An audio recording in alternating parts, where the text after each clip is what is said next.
A'udzubillahi minasyaitonirrajim. Bismillahirrahmanirrahim. Alhamdulillahirabbil alamin. Wa bihi nasta'in. Wa sallallahu ala sayyidina Muhammadin wa ala alihi thayyibin at-tahirin wa ashabil muntajabin. Pembahasan kita tentang ta'ayyun khalqi.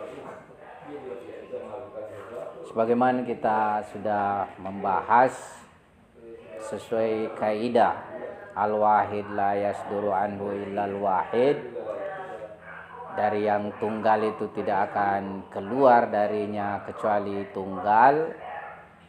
Jadi pada prinsipnya manifestasi itu hanyalah satu manifestasi dari hak subhanahu wa ta'ala, dari zat hak subhanahu wa ta'ala. Zat suci hak subhanahu wa ta'ala yang tunggal, keluar darinya itu hanya satu manifestasi yang tunggal, dan itu yang kita sebut sebagai nafas rahmani. Nah, nafas rahmani ini sendiri sebagai manifestasi yang tunggal itu memiliki tingkatan-tingkatan. Ya, jadi pada nafas rahman ini terdapat tingkatan-tingkatan determinasi.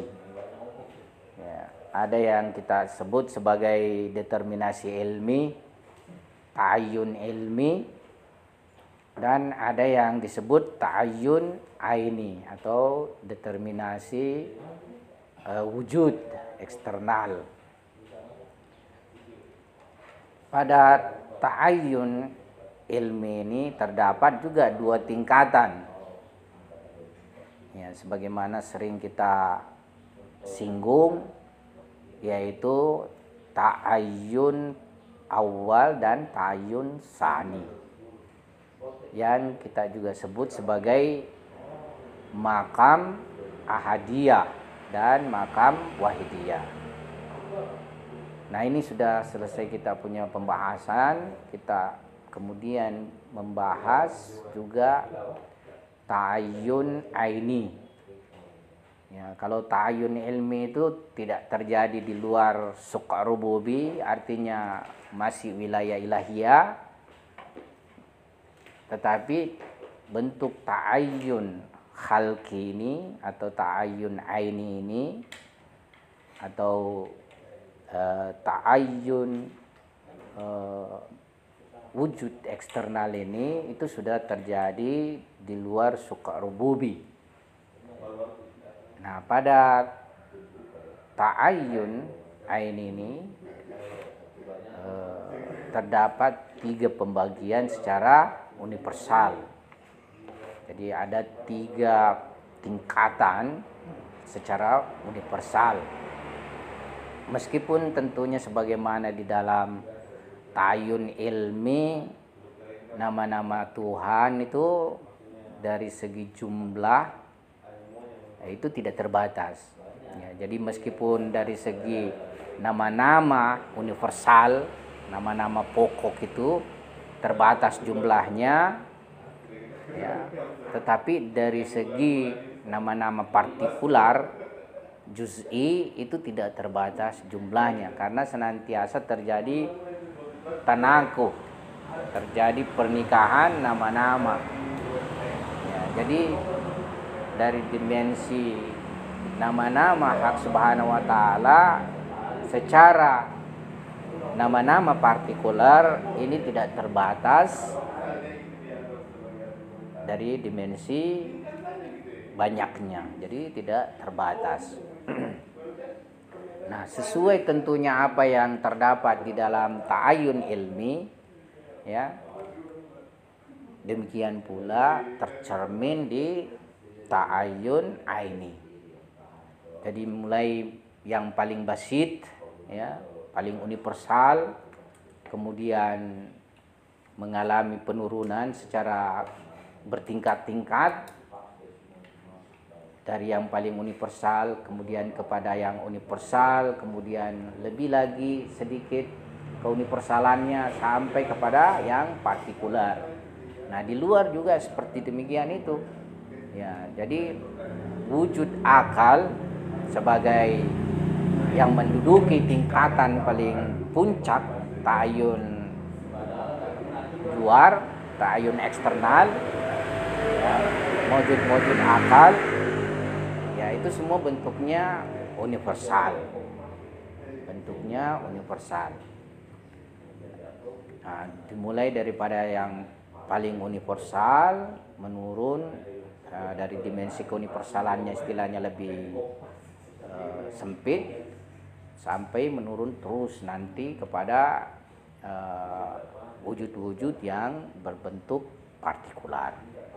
Ya, jadi ini dalam perspektif irfan. Nah, wujud akal sebagaimana yang sudah kita singgung itu terbagi dua. Ya, jadi wujud akal itu sendiri terbagi dua. Yang menempati paling tinggi itu disebut jabarut. Ya, yang menempati puncak daripada alam akal itu disebut dengan jabarut. Nah, yang termasuk mewujud jabarut ini, yakni non materi akli ini, ya, dan tidak mempunyai hubungan sama sekali dengan badan materi. Jadi wujud jabarut itu sendiri dia adalah non materi akli dan tidak mempunyai hubungan sama sekali dengan badan materi. Ya. Itu terdiri daripada malaikat-malaikat mukarrabun. Jadi ada malaikat sendiri itu terbagi-bagi, ada yang disebut malaikat mukarrabun. Ya. Di antaranya seperti malaikat muhaimin, ya, itu malaikat mukarrabun. Malaikat Jibril, ya, malaikat Israfil. Jadi beberapa malaikat ini termasuk malaikat mukarrabun. Mereka di bagian atas alam akal, yaitu disebut jabarut. Kemudian di bagian bawahnya lagi alam akal itu disebut malakut. Nah, yang menempati bagian bawahnya ini alam akal yang disebut malakut terbagi dua lagi. Sebagaimana sudah kita isyaratkan, terbagi dua lagi. Ada nufus falakiyah, ya, dan ada nufus insaniyah misalnya. Jadi terbagi dua, ada nafs natikiyah falakiyah, ya, dan ada nafs natikiyah insaniyah. Tapi ini sudah mempunyai hubungan dengan badan, sudah mempunyai hubungan dengan tubuh. Ya, jadi beda yang di jabarut, mereka ini tidak mempunyai hubungan dengan badan atau tubuh. Ya. Tapi kalau di malakutiyah ini, ya, dia mempunyai hubungan dengan tubuh atau badan. Seperti misalnya nafs falakiyah, dia mempunyai hubungan dengan falak, ya. Jadi ada yang berhubungan dengan bintang-bintang, ada yang berhubungan dengan planet-planet. Ya, jadi semua itu mempunyai nafs natikiyah. Mereka mempunyai hubungan dengan badan-badan bintang-bintang ini, atau planet-planet atau matahari dan benda-benda lah langit ini, ya. Tetapi yang berhubungan dengan manusia yaitu nafs natikiyah, ya, itu lebih dibawa lagi daripada nafs falakiyah tadi. Ya, cuma kan kalau kita lihat nanti perjalanan naik, ya, nafs insaniyah ini justru mempunyai perjalanan melakukan kesempurnaan. Ya. Sebagaimana kalau kita memakai konsep falsafah sadra atau falsafah apa saja, pada awal kemunculannya nafsi itu pada hakikatnya dia masih istilahnya belum terlalu non materi sifatnya. nanti dia mengalami perjalanan kesempurnaan semakin menemukan keberadaan yang non materi. Ya, sehingga sebagaimana kita ketahui perjalanan nafs ini bisa melampaui justru berbagai alam-alam yang lain, ya. Dia bisa melampaui berbagai alam-alam lain. Ya, hatta dia bisa sampai ke Jabarut, ya, ke Jabarut. Bahkan nafsnya insan kamil itu melampaui lagi Jabarut. Nafsnya insan kamil, ya. Jadi ini alam akal gambarannya. Alam akal terdiri dari dua bahagian. Ada bahagian yang menempati bagian atasnya, ya. Alam akal itu sendiri itu disebut dengan Jabarut, ya, alam Jabarut, yang mana di sini ruh-ruh di sini, karena yang juga disebut di sini alam akal itu alam ruh, ya. Jadi ruh-ruh di sini non materiannya itu sama sekali tidak mempunyai hubungan dengan badan, tidak mempunyai hubungan dengan tubuh, ya. Ini yang menempati bagian atas daripada alam akal disebut alam Jabarut, ya. Jadi malaikat Jibril di sini dia punya kedudukan akal pertama, di sini dia punya kedudukan, ya. Dan ruh-ruh yang mempunyai ketinggian kedudukan lainnya. Nah, kemudian bagian bawahnya itu dari alam akal ditempati tadi ruh-ruh malakutiyah, ya. Ruh-ruh malakutiyah ini dia mempunyai hubungan dengan badan. Terbagi dua lagi. Yang menempati bagian lebih tinggi adalah berhubungan dengan falakiyah, ya. Dan lebih di bawahnya lagi itu berhubungan dengan badan unsuria atau jismiyah seperti badan manusia. Bahkan ada juga yang disebut istilah bahasa Persinya itu peri. Ya. Kata peri ini pernah juga saya jumpai istilah dalam apa istilahnya, cerita lah, cerita, ya.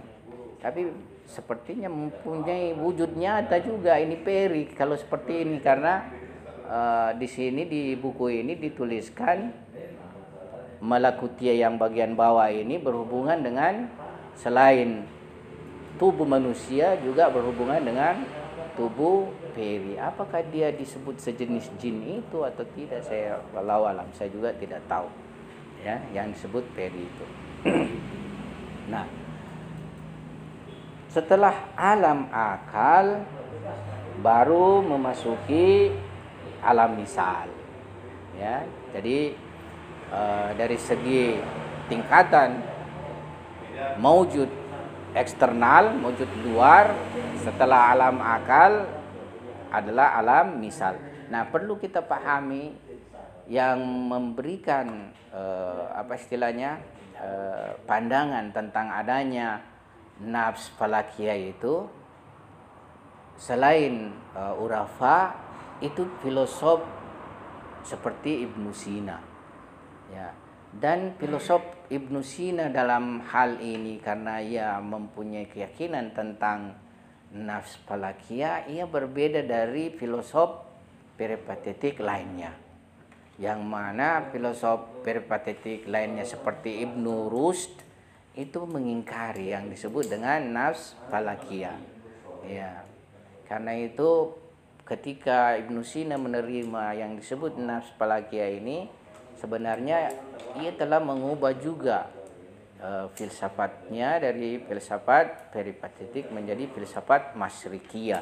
Jadi disebut sebagai filsafat masyrikiyah. Ada hubungan dengan israkiyah. Ya, jadi cenderung ke filsafat masyrikiyah juga pada akhirnya Ibnu Sina. Dan itu lebih kita akan lihat di buku isyaratnya, itu berbeda dengan buku sifanya atau buku Najah. Dua buku filsafat ini, Ibnu Sina itu banyak menulis buku filsafat, ya. Jadi selain buku Syifa yang terkenal, beliau juga punya buku Najah namanya, juga filsafat ada juga buku Ta'liqah, itu juga buku filsafat. Ya, tapi sepertinya karya yang terakhirnya itu adalah Isyarat. Ya.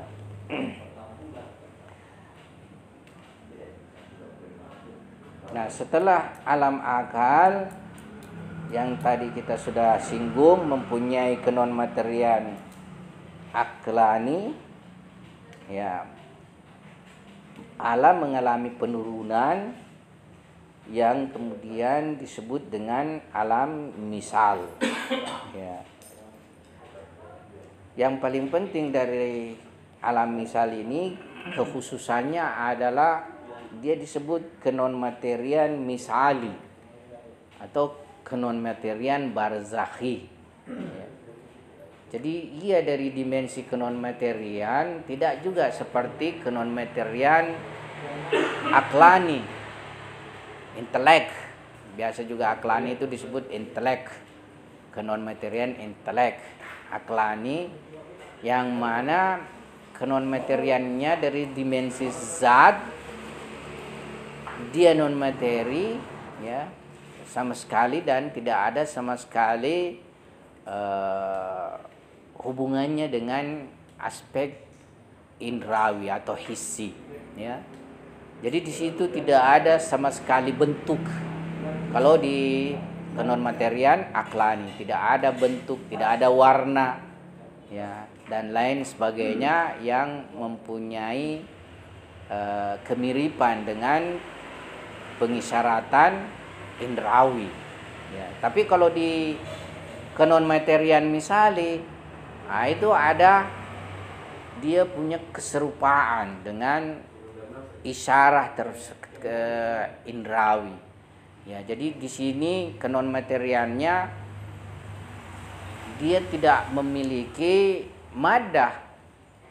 Jadi tidak mempunyai berat, tidak mempunyai massa, tidak mempunyai volume, akan tetapi mempunyai bentuk. Jadi ada bentuk, bahkan bisa gambar, ya, gambar, warna, ya, di sini di alam misali ini. Ya.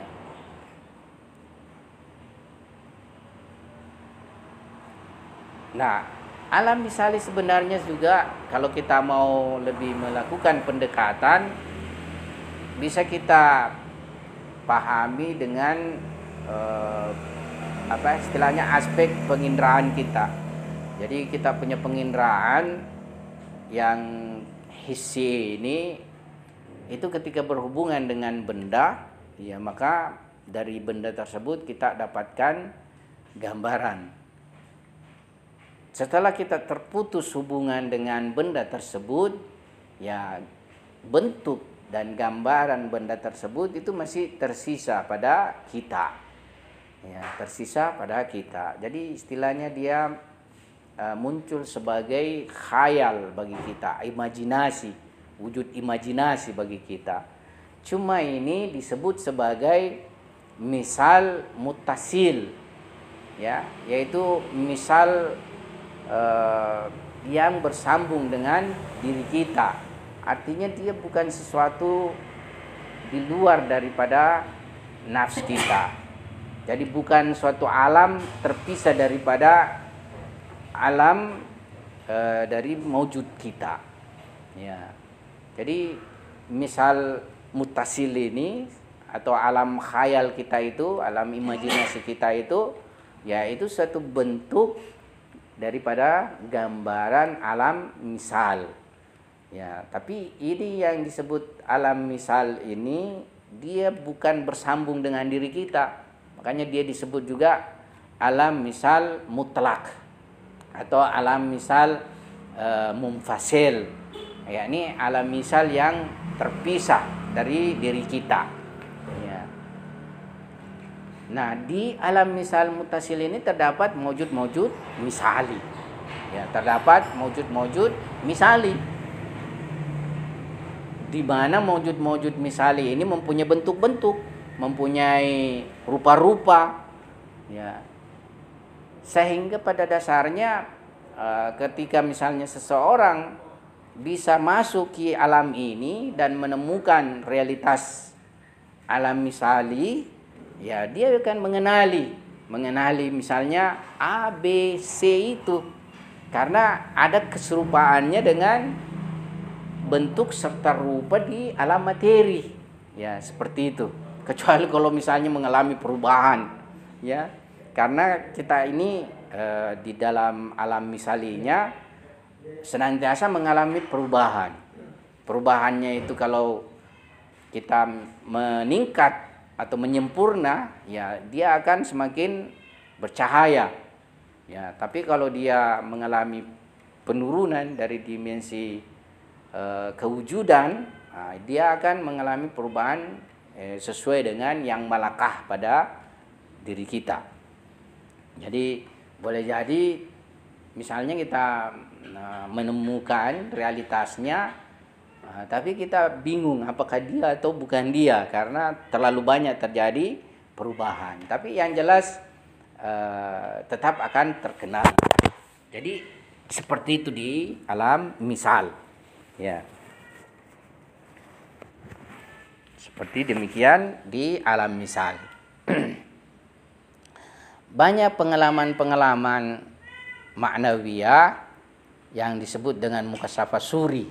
Jadi yang dimaksudkan dengan mukasyafah suri, karena ada dua bentuk mukasyafah. Ada disebut mukasyafah suri, ada mukasyafah ma'nawi. Kalau mukasyafah ma'nawi itu tidak punya bentuk, tidak punya gambar, ya, lebih di atas daripada mukasyafah suri. Kalau mukasyafah suri, ya itu tadi ada hubungannya dengan hissi, tapi itu tadi dia tidak mempunyai materi. Misalnya, bisa saja seseorang mendengarkan suara yang sangat indah, memberi kelezatan pada dirinya. Ya, apakah mungkin suara bidadari kah, suara apa? Ya, suara ya istilahnya sangat indah. Nah, ini bentuknya mukasyafah suri. Jadi ada kayak suara dia dengar. Tentu bukan lagi suara materi karena dia minus dengan kematerian itu. Jadi bukan kayak suara yang keluar dari lisan saya ini. Ini suara materi nih yang keluar dari lisan saya. Tapi dia mempunyai pendengaran dan mendengarkan suara. Ya, ini disebut mukasyafah suri. Atau misalnya boleh jadi seseorang mukasyafah penciuman. Ya, dia menghirup bau yang wangi sekali, ya wangi sekali. Boleh jadi orang di sekitarnya tidak mencium itu, ya, tapi dia mencium bau yang wangi sekali. Itu bisa terjadi, biasa, dan ini biasa terjadi. Atau penglihatan, mukasyafah penyaksian suri, dia menyaksikan rupa misalnya yang mengaku ulama. Ya, dan apa istilahnya terjelma wajahnya. Nah, ini saya kemarin mendengar tentang Allama Tabatabai. Jadi Allama Tabatabai itu seorang ulama yang benar-benar ditempah juga, memang banyak tempaannya. Istilahnya di dalam perjalanannya itu mengalami banyak kesusahan. Ya. Beliau kalau tidak salah belum lahir mungkin meninggal salah seorang orang tuanya, ya, atau dia sudah lahir tapi berusia 5 tahun misalnya meninggal orang tuanya, kemudian berusia 9 tahun atau 10 tahun meninggal lagi yang satunya. Jadi masih usia yang belum balik sudah meninggal kedua orang tuanya. Jadi beliau yatim piatu. Kemudian beliau pergi belajar ke Najaf.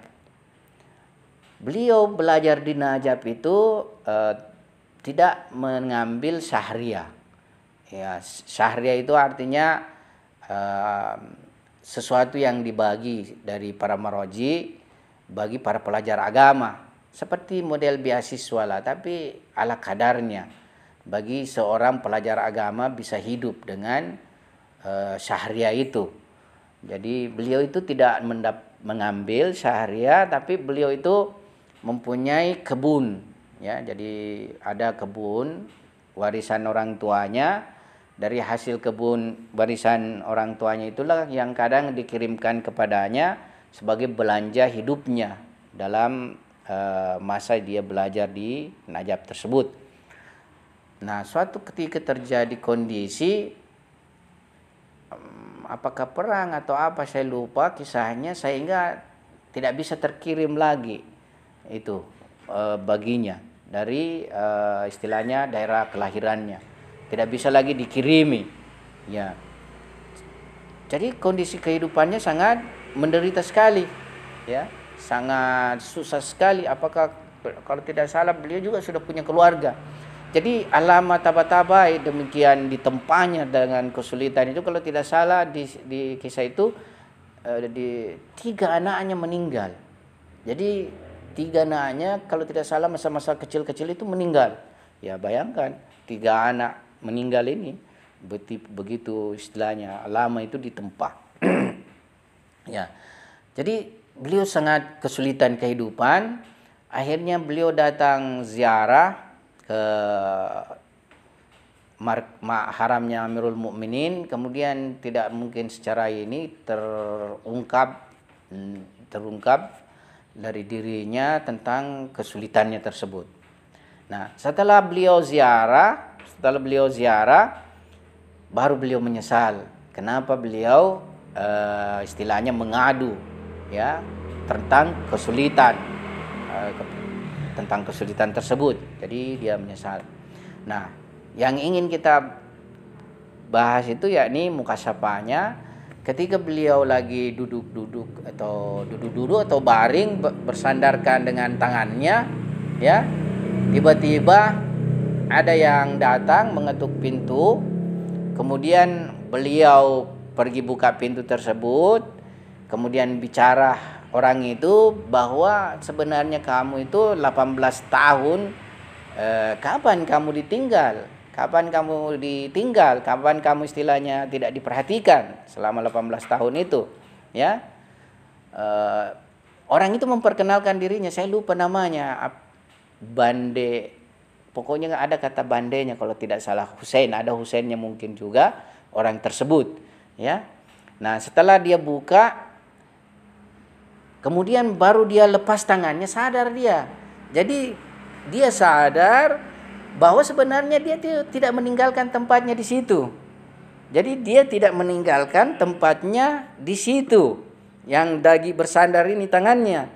Pergi membuka pintu, kemudian ketemu dengan orang tersebut. Jadi ini hanya semacam suatu mukasyafah. Jadi dia mukasyafah, dirinya itu beranjak dari tempatnya, tapi jasadnya tetap di situ. Baru pergi membuka pintu, berbicara dengan orang tersebut. Nah, kemudian orang tersebut dia tidak tahu siapa. Kemudian dia juga tidak tahu kok 18 tahun. Kalau dia misalnya awal jadi pelajar sudah lebih dari 18 tahun. Kalau awal ini sudah ini. Nah, baru dia ingat-ingat, oh 18 tahun itu sejak dia memulai pakai pakaian sebagai pelajar agama, yaitu pakai imamah. Pakai pakaian sebagai imamah itu, pakai pelajar agama. 18 tahun itu. Kemudian orang yang datang berbicara dengannya itu ternyata kepulang dia di kampungnya, dia cari-cari itu kuburan, adalah orang yang dulu saleh hidupnya di kampungnya itu. Tertulis namanya itu. Ya, yang dia perkenalkan namanya, saya adalah ini Husain misalnya, Bande Husain itu. Jadi itulah yang datang dalam mukasyafahnya, datang memberitahu kapan kau misalnya ditinggal dalam 18 tahun ini, kayak seperti itu, ya. Ala kulli hal, pada akhirnya juga dari segi kesulitannya itu terselesaikan ketika masa itu, dan itu mukasyafah, bentuk mukasyafah suri. Jadi melihat kenyataan ada orang datang, orang itu ratusan tahun meninggalnya, ya, ratusan tahun meninggalnya, tapi karena dia saleh baik, jadi dia bisa datang kepada orang baik membawa satu pesan. Nah, ini mukasyafah suri penglihatan. Ya. Jadi mukasabah suri itu banyak bentuknya, bisa pendengaran, bisa antum misalnya mungkin mendengarkan suara Quran yang sangat indah, suara doa sangat indah, ya. Saya walau alam mungkin masih baik-baik juga waktu masih muda itu, tapi sekarang tidak pernah. Itu pernah di telinga aku ada terngiang semacam bacaan Quran merdu sekali. Saya suka sekali. Kalau anu itu ingin sekali terus, ya kayak seperti itu. Itu dulu-dulu. Nah, jadi penciuman misalnya kadang mencium bau yang sangat wangi sekali, ya. Itu biasa datang seperti itu, ya. Itu mukasabah suri. Itu alam misali semua. Jadi alam misali ini sesuai dengan falsafah, sesuai dengan irfan, itu ada realitasnya, ada alamnya, ya. Bukan nafsnya kita. Cuma ya nafsnya kita yang bisa memasuki alam itu kalau dia menemukan sinkhiyatnya, ya. Tapi dia sebuah alam yang bukan alam materi ini, ya. Jadi alam ini sendiri sesuai dengan pembagiannya terbagi tiga. Tapi kan semuanya memang yang mengalami adalah nafs. Alam materi sebenarnya ini adalah nafs yang mengalami. Jadi menurut perspektif Mullah Sa'drab, tubuh materi ini tajallinya itu nafs. Jadi nafs yang melakukan tajalli istilahnya. Jadi pada dasarnya semua alam yang dialami itu nafs mengalaminya, tapi bukan nafs itu sendiri. Kalau nafs sendiri, bagaimana dengan pengalaman orang lain semuanya? Jadi dia mempunyai realitas. Kemudian nafs ini sendiri semua punya badan. Tidak pernah tidak punya badan. Dalam filsafat tidak mungkin salah satu penolakan filsafat itu bahwa nafs sudah ada sebelumnya. Apa membedakan nafs kalau dia tidak punya tubuh? Nafsnya misalnya antum dengan nafsnya saya, kalau di alam sana tidak ada tubuhnya, apa membedakan? Ya, kalau dia masing-masing adalah nafs. Makanya nafs itu identik punya tubuh. Ya, ia punya berhubungan dengan tubuh nafs itu. Ya. Tubuhnya di tempat lain. Kan ya. Tubuh dia buat misali. Ya. Jadi dia membuat tubuh misali yang bukan lagi tubuh materi, tapi ada tubuhnya. Inilah yang menjadi bentuk atau gambaran sebagaimana tadi kisah itu, bagaimana Allama Mukasyafah bertemu dengan seorang saleh yang sudah meninggal ratusan tahun, ya, tapi mempunyai bentuk tubuh. Dirinya sendiri waktu itu bukan tubuh materinya. Kenapa? Karena tubuh materinya ada sambil tetap baring-baring begini, tapi dia menyaksikan dirinya pergi membuka pintu, ya. Nanti setelah dia itu berbicara kembali, baru tangannya juga bergerak turun dari begininya, baru berubah itu istilahnya, dia sandari tangannya itu, ya. Jadi fenomena seperti ini disebut dengan mukasyafah misali, mukasyafah suri. Ya, jadi itu alam misali.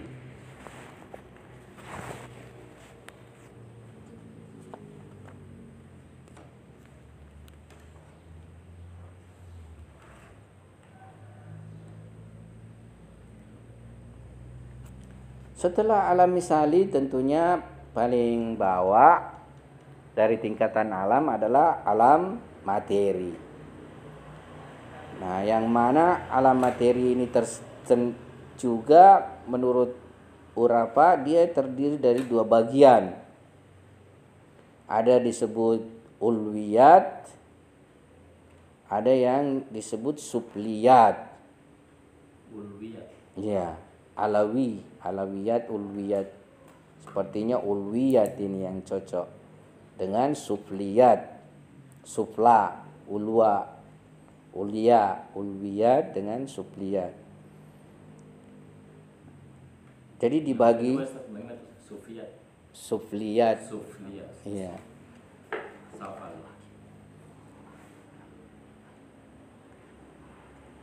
Nah, ulwiyat ini disebut dengan alam langitan dan supliyat ini alam bisa disebut alam kebumian lah, seperti itu.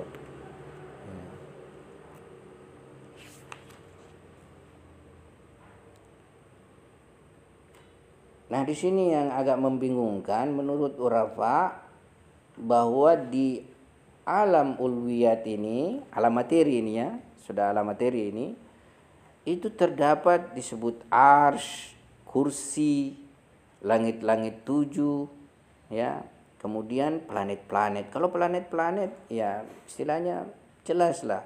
Tapi kalau seperti arsy, kursi, langit-langit 7, yang mana sebenarnya? Iya. Tapi kalau menurut pikiran saya ini masih mungkin punya hubungan dengan apa istilahnya ya, ilmu tentang masalah alam punya yang kadimi, yang dulu. Ya.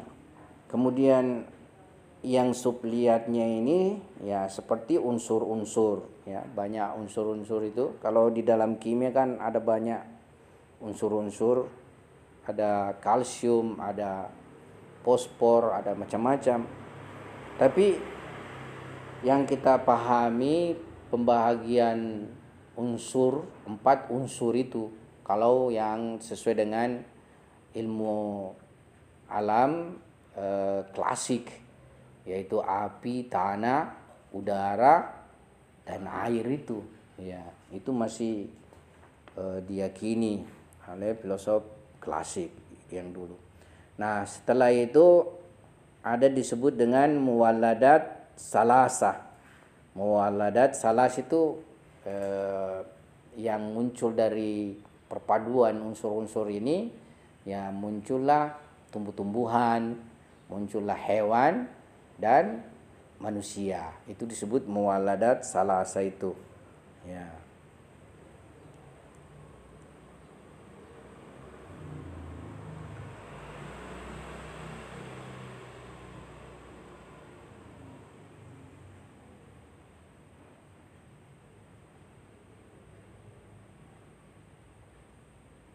Jadi dari ma'dan, dari nabatat dan hewanat.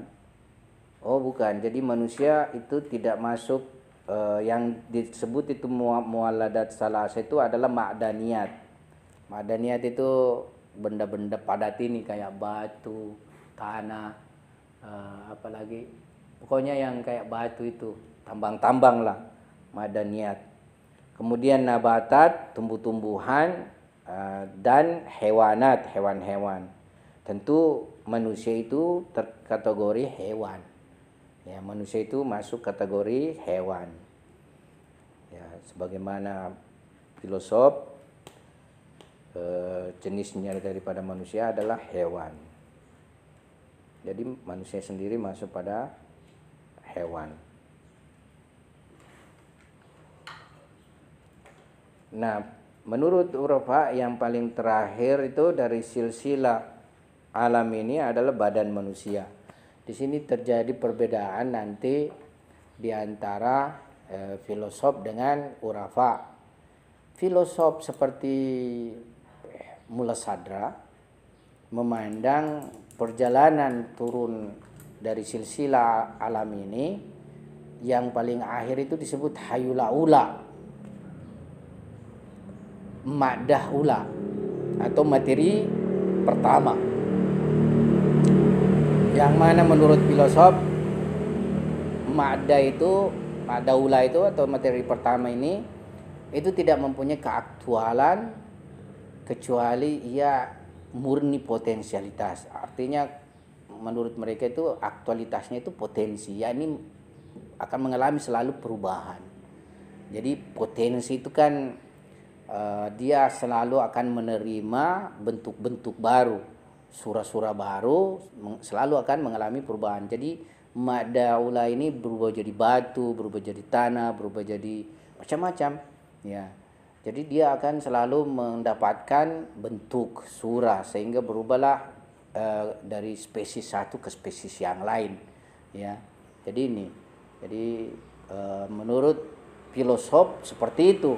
Jadi silsilah alam ini dari alam akal, kemudian menurun, mengalami penurunan, mengalir terus sampai paling bawahnya itu adalah madaula. Ya. Setelah madaula itu istilahnya tidak ada lagi. Bukan lagi wujud. Wujud berakhir kepada madaula. Nah, dari inilah nanti bergerak lagi naik dia. Ya. Bergerak lagi naik kembali.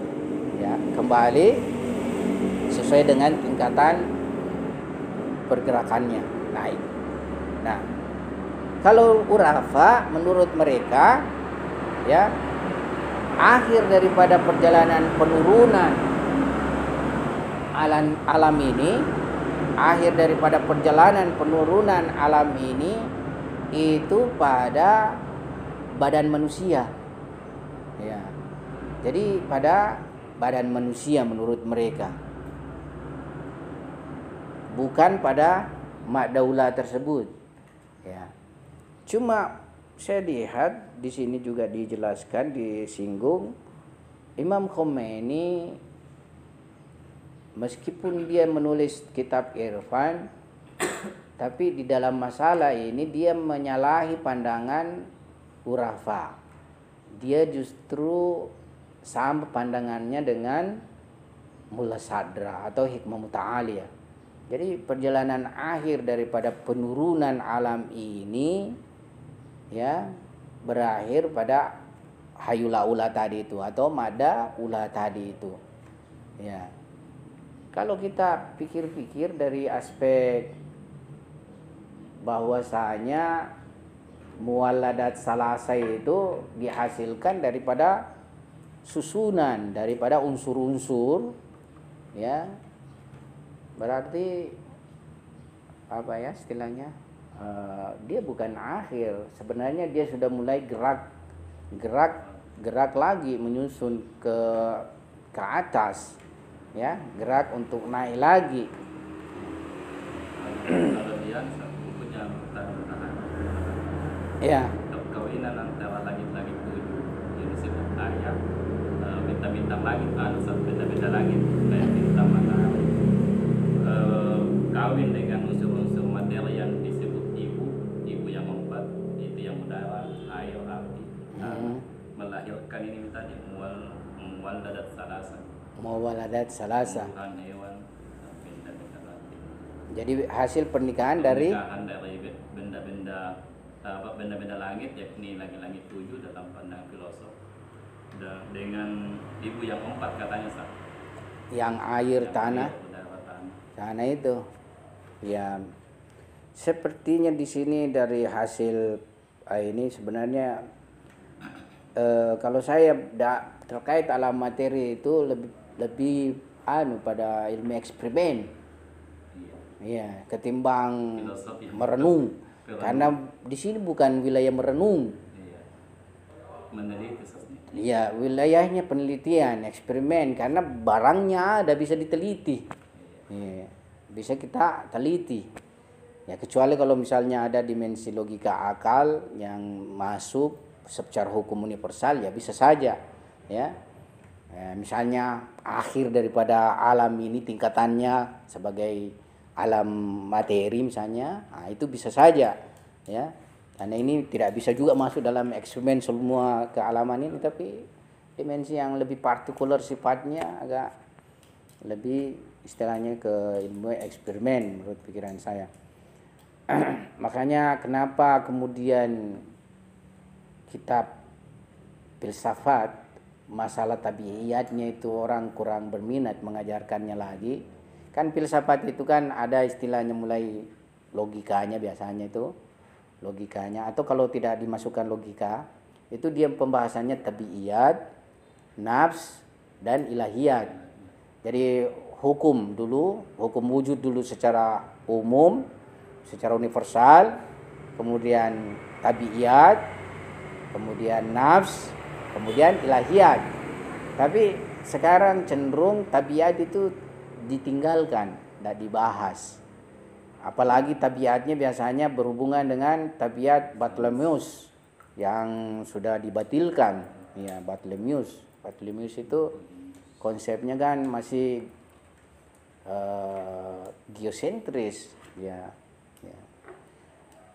Jadi itu cenderung ditinggalkan tabiatnya. Orang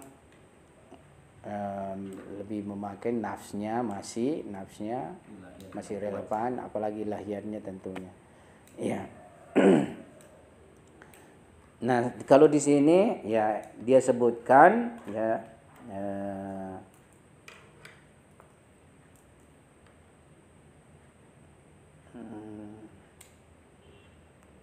jadi susunan dari materi dan surah itu membentuk jisim, yang mana bentuk-bentuk nau'iyah itu, bentuk-bentuk spesies itu yang 4 muncul, yaitu air, tanah, udara, dan api.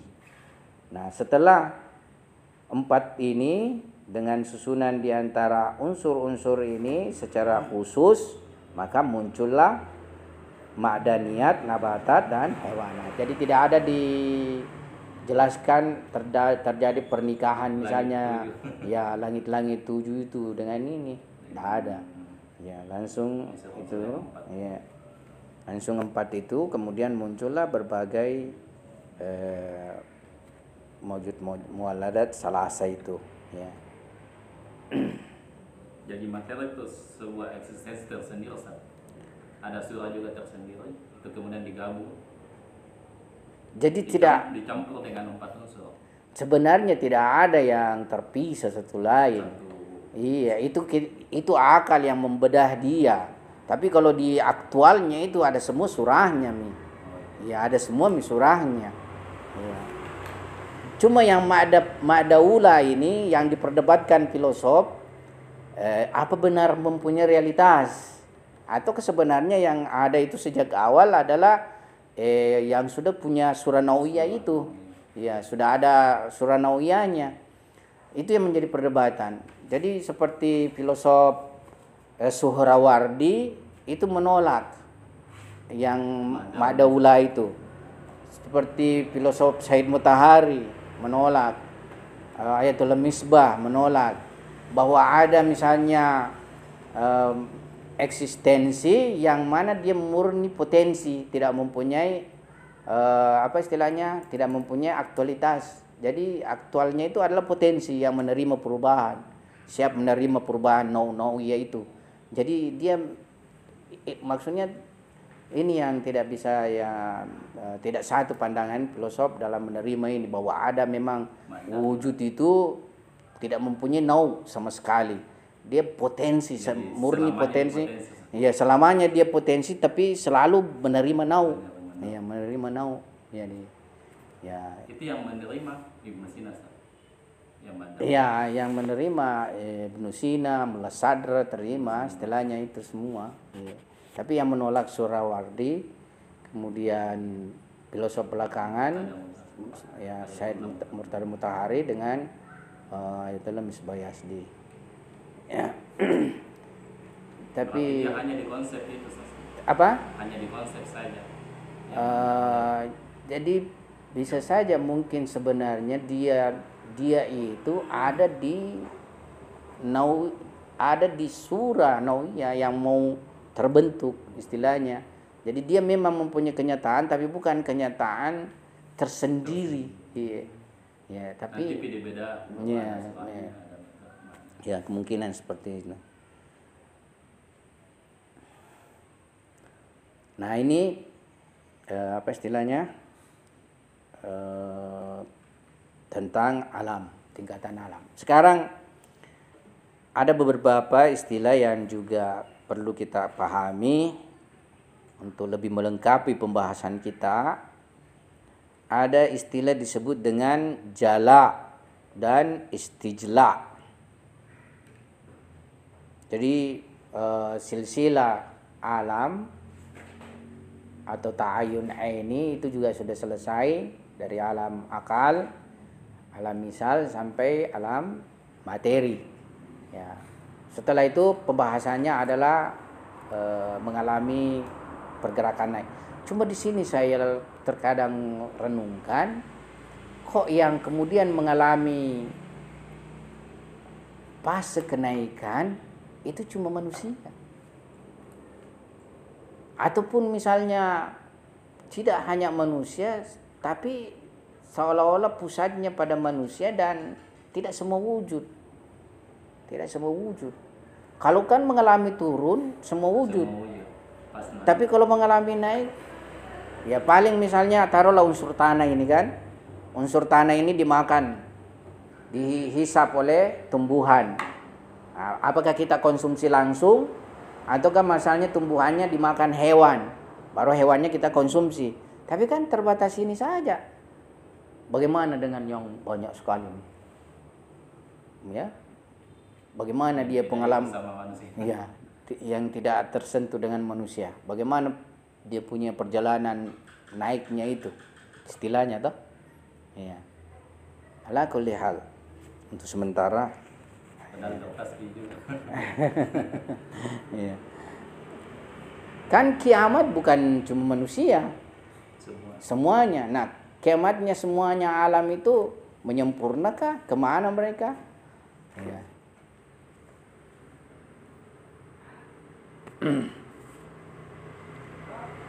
Ya, jadi kita punya pembahasan jala dan istijla. Jala sendiri itu tidak lain adalah Ini jala jala ada hamzahnya, istijla. jala. Ya.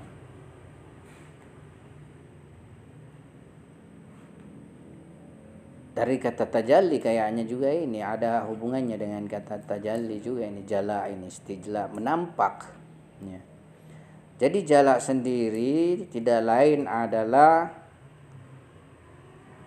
penampakan atau penjelmaan zat Tuhan bagi dirinya dan pada dirinya. Itu jala. Jadi tajalli zat Tuhan bagi dirinya dan pada dirinya. Dalam artian ketika hak subhanahu wa ta'ala tanpa menggunakan determinasi khalqi atau ciptaan menyaksikan dirinya atau menyaksikan zatnya, maka yang terjadi adalah jala, disebut jala.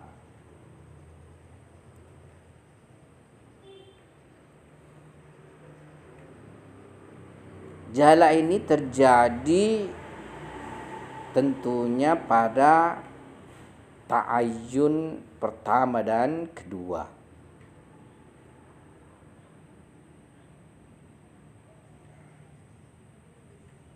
Jadi hak subhanahu wa ta'ala menyaksikan dirinya pada dirinya tanpa melibatkan jelmaan ciptaannya. Ya, tentunya yang terjadi demikian adalah pada ta'ayyun pertama dan ta'ayyun kedua. Sehingga ta'ayyun pertama dan ta'ayyun kedua ini disebut juga ta'ayyun jalaliyah mungkin di sini. Tapi di sini tertulis jalayih. Ya, jalayihun. Sebenarnya ini jalaihun. Kalau bahasa Arabnya jalaihun, hamzah kan? Tapi kalau Persianya dia buang itu hamzah dan ganti ya. Jalayihun. Ya, jadi sudah benar jalayihu. Jalayihu. Nah, ini disebut dengan ta'ayyun jalayih.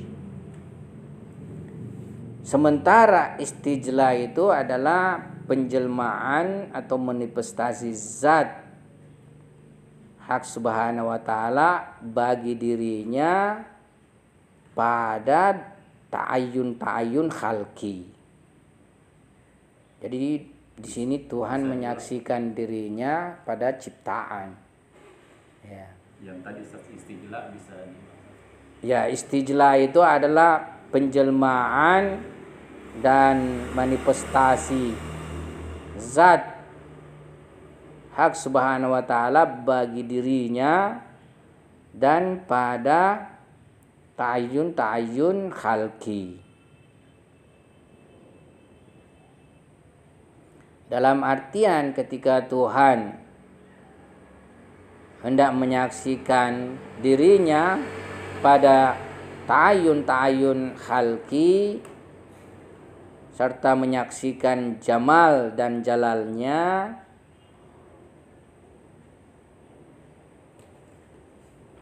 maka terjadilah yang disebut istijla. Istijla.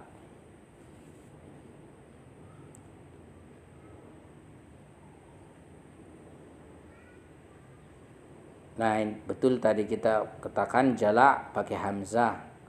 Jadi Mullah Abdul Razak Kashani itu di dalam kitab Sufiyah, Istilahat As-Sufiyah, menjelaskan al-jala'u huwa zuhuru dzatil muqaddasah li dzatiha fi dzatiha, wal istijla'u zuhuruha li dzatiha fi ta'ayyunatihi. Jadi jala itu adalah manifestasi zat suci Tuhan bagi zatnya pada zatnya. Sementara istijla manifestasi zat Tuhan bagi zatnya di ta'ayyun-ta'ayyunnya.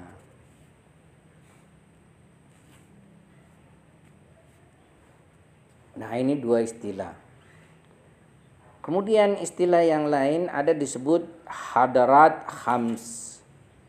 Hadarat khamsah atau hadarat khamsah. Hadarat itu kehadiran, kan? Hadara dari kata hadara.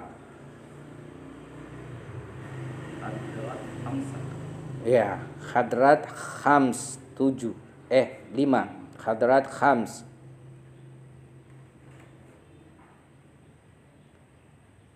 Salah satu kata yang juga masyhur dalam irfan Islami adalah hadarat khams.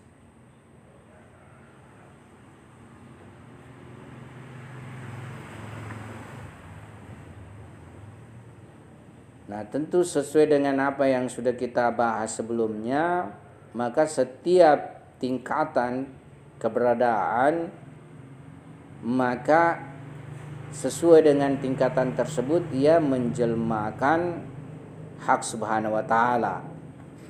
Jadi seukuran keluasan identitasnya atau keeksistensiannya, seukuran itu ia menjadi mazhar hak subhanahu wa ta'ala. Dan hak subhanahu wa ta'ala memanifestasi padanya.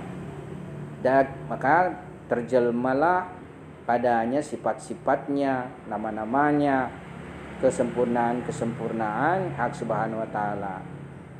Dan tentunya itu juga mengikuti zat sucinya dalam manifestasi tersebut. Berasaskan ini maka sebenarnya segala sesuatu itu atau seluruh kosmos ini, seluruh alam ini tidak lain adalah mazharnya hak subhanahu wa ta'ala. Mazhar, bukan mazhar saya, istilah lainnya adalah mahdar atau hadrat ya. Mazhar juga sudah benar, tapi yang kita mau maksudkan di sini adalah mahdar, tempat kehadiran, atau hadrat, kehadiran Tuhan.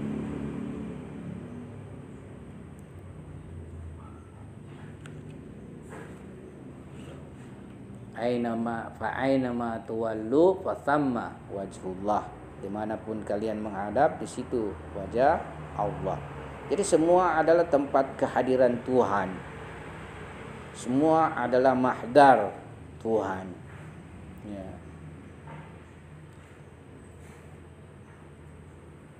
Jadi sesuai dengan tentunya manifestasi yang tidak terbatas, maka hadrat juga tidak terbatas sebenarnya. Jadi tidak terbatas dari segi apa istilahnya, kejamakannya itu. Cuma kemudian Urafa mengklasifikasi dan hanya ada hadrat khams. Ada 5 hadrat atau mahdar, tempat kehadiran ini, tempat penjelmaan Tuhan. Ya. Nah, yang 5 ini disebut hadrat pertama. Jadi hadrat pertama itu adalah ta'ayun pertama dan kedua. Ta'ayun pertama dan kedua itu disebut hadrat pertama. Disebut juga hadrat ilm, biasa juga disebut hadrat ilm karena dia di wilayah ilmi Tuhan, kejadiannya istilahnya. Jadi hadrat pertama itu adalah ta'ayun pertama dan kedua. Kemudian hadrat kedua adalah alam akal. Hadrat ketiga alam misal. Hadrat keempat alam materi. Dan hadrat kelima yang menghimpun semuanya ini, 4 hadrat ini, mencakupi semua 4 hadrat ini, itu disebut insan kamil. Jadi insan kamil dia juga disebut salah satu hadrat. Ya.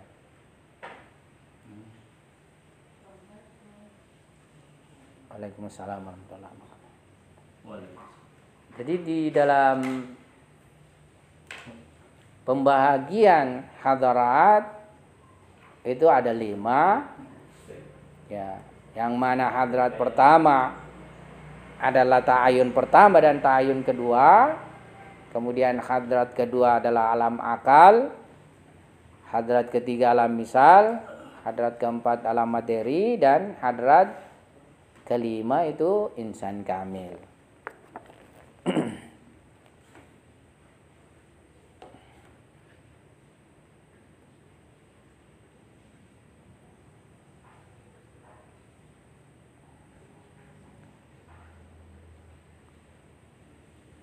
Lantas juga ada pembentuk pembagian daripada hadrat khams ini, ya, maksudnya tetap. Jadi dari melihat hadrat 5 ini dibagi lagi gaib dengan syahada, ya, gaib dengan syahada. Yang hadrat yang kelima Sat? Enggak, yang 5-5-nya itu. Ya, yang 5-5 hadrat ini ditinjau lagi, ada yang gaib dan ada yang syahada. Ya. Gaib mutlak disebut gaib mutlak, itu ta'ayun pertama, ta'ayun kedua, yaitu hadrat pertama.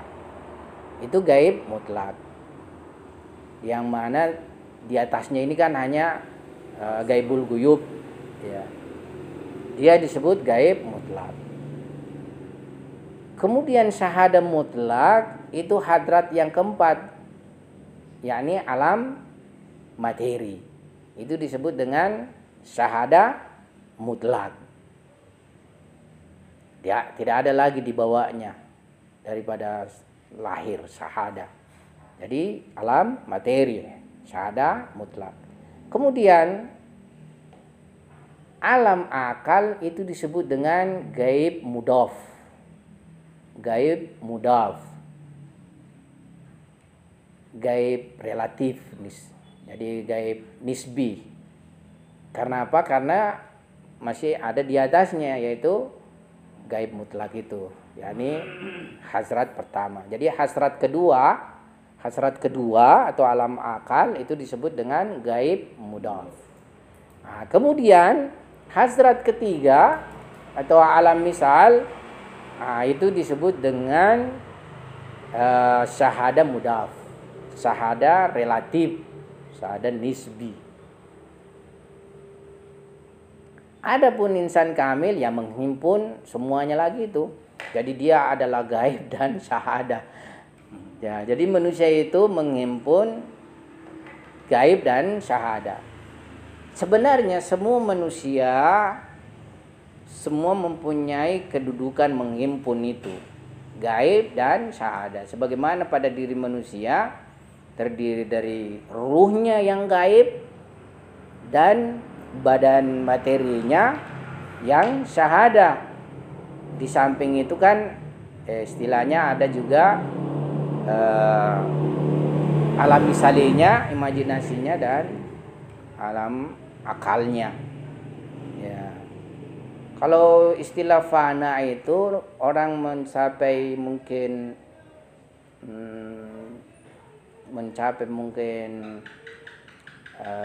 kedudukan ta'ayyun kedua. Ta'ayyun kedua itu ketika dia mencapai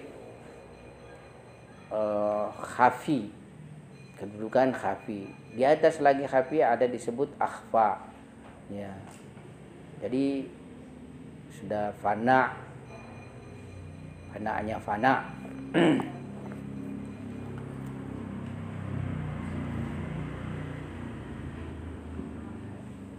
Jadi ini yang hadrat kelima kan insan kamil, Ustaz. Iya. Berarti kalau kita nih yang bukan insan kamil masih di hadrat keempat, Ustaz. Kalau kita sebenarnya ya tidak dihitung sebagai insan kamil, tapi kita menghimpun sebenarnya juga, cuma tidak dalam dimensi berada di alam itu. Ya. Sedikit saja. Ya. Jadi manusia memang pada dasarnya dari segi ciptaan itu sudah paling sempurna dari kewujudannya. Ya. Cuma nanti kesempurnaannya ini bisa sampai pada puncak sebagai insan kamil ketika mencakupi benar-benar realitas alam tersebut dan istilahnya mengalami syuhud terhadap alam itu, ya, mengalami syuhud.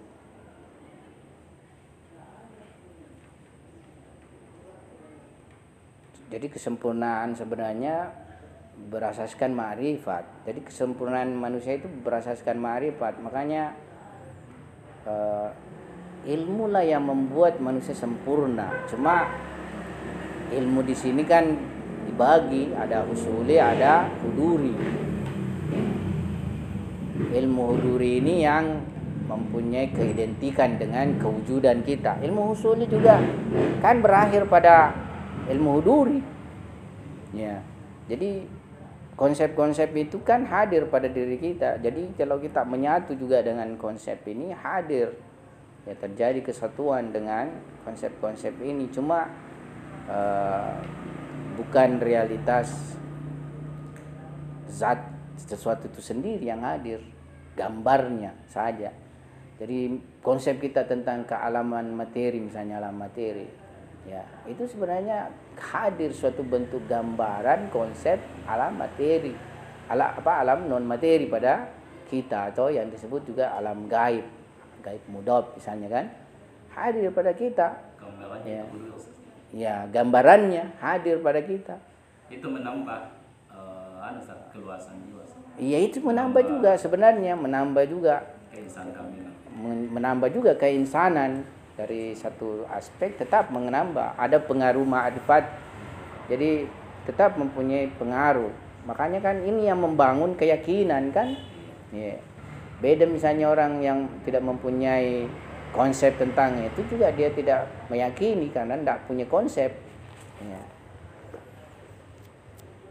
Nah, ini pembahasan tentang hadrat khams. Kemudian pembahasan lagi ada disebut busur turun dan busur naik. Ya, saya kira pembahasan busur turun, busur naik ini kita sisakan dulu untuk pertemuan berikutnya. Insya Allah nanti kita bahas pada pertemuan berikutnya busur turun dan busur naik ini. Sekian dulu kita punya pembahasan. Wabillahi taufiq wal hidayah. Assalamualaikum warahmatullahi wabarakatuh.